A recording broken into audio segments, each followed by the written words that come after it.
He won't let me think I'm going. I mean, raise your hands. I'm not going to hold you. I'm not going to hold you. You know, y'all know what I'm saying. Y'all know what I talk about. Y'all know it's not going to be different.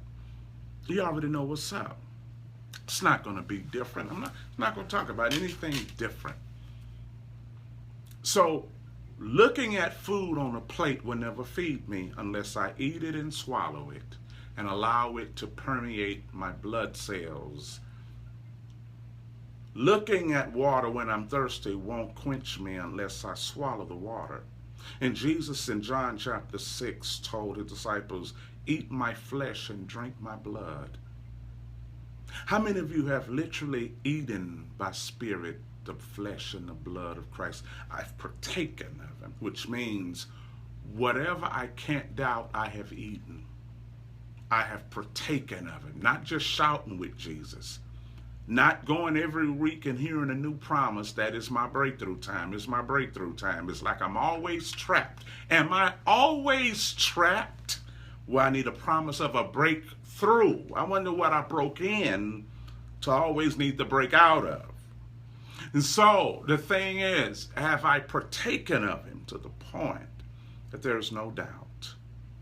I'm applying my Christ. How do you apply the Christ? Do you read it and remember it? Or do you allow yourself to experience the repercussion of letting go of an old thought in the midst of a new thing? How do you apply Christ? Do you read the scriptures until you get a peace and then you wish it away?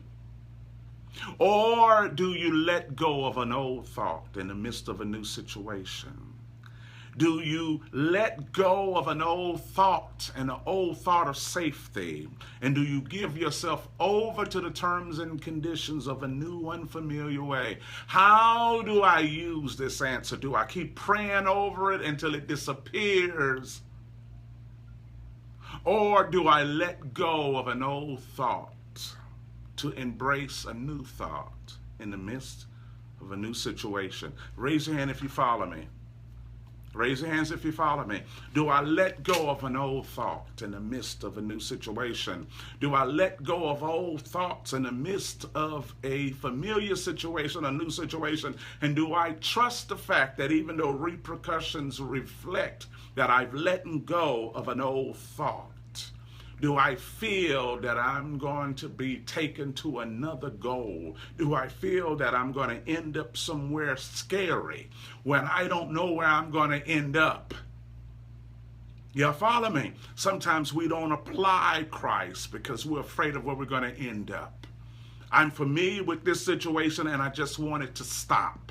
So if I pray hard enough, this situation's going to stop. If I just pray If I just pray hard enough, God's going to let me stay here, but he's going to quiet everything down. No, do I have the ability to let go of an old thought and an old self-architected deliverance that I have constructed in my mind? Can I let it go and end up wherever God intends, even though the people I love might not end up there with me also? Haven't we kept hanging on? Haven't we not let go out of fear that we'll end up somewhere where our loved ones won't be? And so we got to make sure that we all arrive together, because sometimes in applying Christ, you have to let everybody go and let God shake what needs to be shaken. And whoever ends up on the island deserves to be there on the island. And sometimes we're afraid that we will end up there alone. So I got to stay here to ensure the safe arrival of everything I love. And sometimes when you apply Christ, everything you love may not end up on the island with you, and you feel that you can't live without everything you've accumulated all of your life on this island. So I need to wait until God gives me an island to hold everybody. What doubt will always be in your heart when you're afraid to apply out of fear of who's going to appear on the island with you at the end. Am I making sense? And so we find out that God is not really our God, but the people that we've fallen in love with. And we're using God as an insurance policy to ensure that every weight that we tolerate will remain with us, because we've gotten our identity from everything that God's trying to shake loose from us. And so we won't allow him to shake it loose. See, when there is love, there is no resistance. Fear is the presence of resistance. And some of us don't love God because there is still resistance, which means he's going to shake and I'm going to hold on. And he's going to have to keep shaking until he can outshake me and let this stuff go. And sometimes we want God to strip stuff from us because we won't let it go. And it's like, no, it means we've grown with doubt. An unapplied or misapplied Christ is not the answer. Jesus alone is not the answer. But an applied Christ is. A perfectly applied Christ will always answer everything. Water alone is not the answer, but swallowing it will answer thirst. Reading the Bible isn't the answer. Becoming the Word is.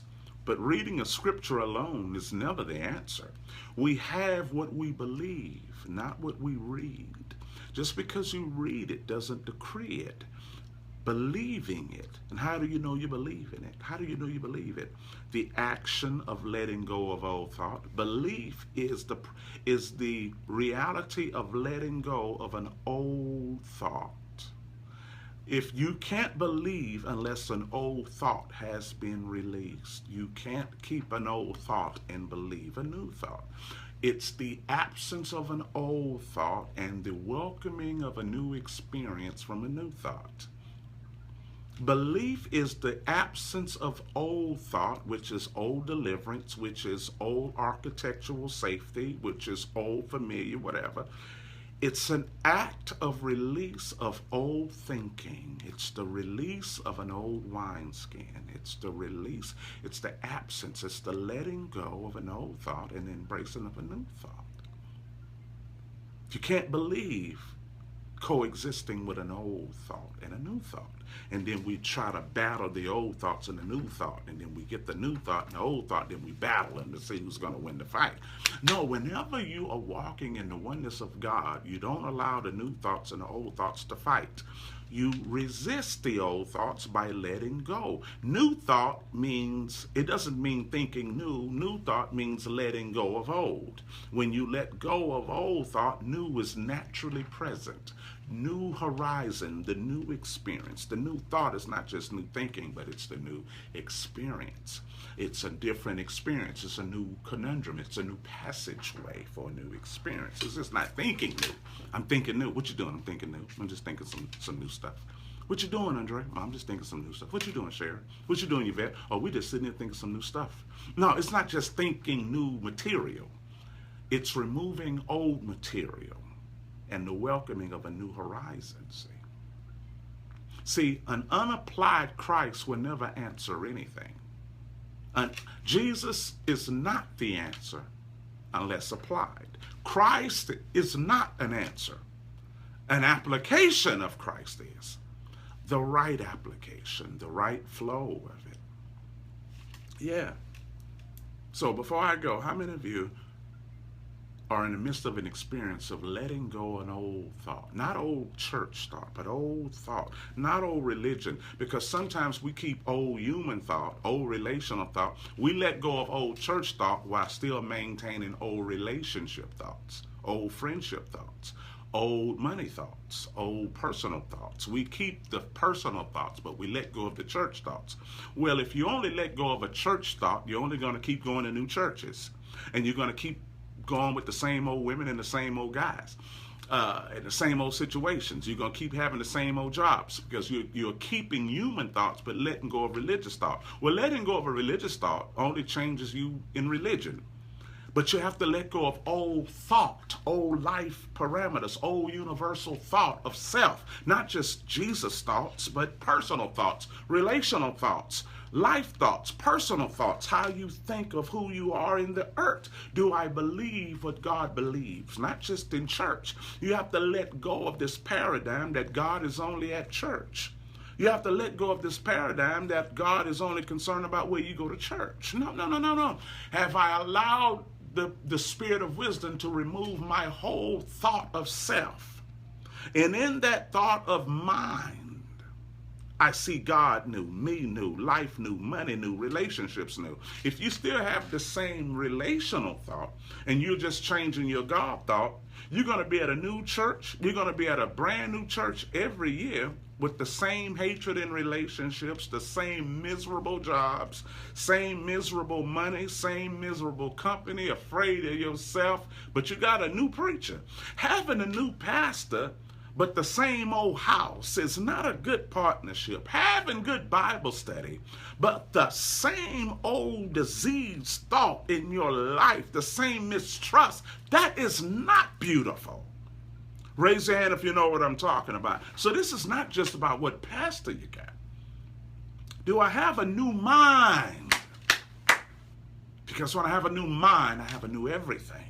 And some people only want God to change our spirituality, but we don't want him to change our codependency.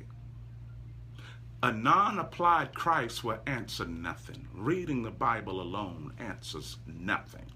Food without eating is you're still hungry. I can look at all of the food on the plate and say, that's chicken, that's ham, that's rice, that's corn, that's salad. But if I don't eat it, I just named it. I'm just naming stuff. I'm just naming things, claiming things. Claim it, put your name on it. God got a miracle with your name on. Claim it. Claiming what I'm becoming is stealing. I'm claiming what I'm becoming. No. Claiming it. No, it means I have to release an old thought and embrace the discomforts of being in that middle ground. I have to release my old raft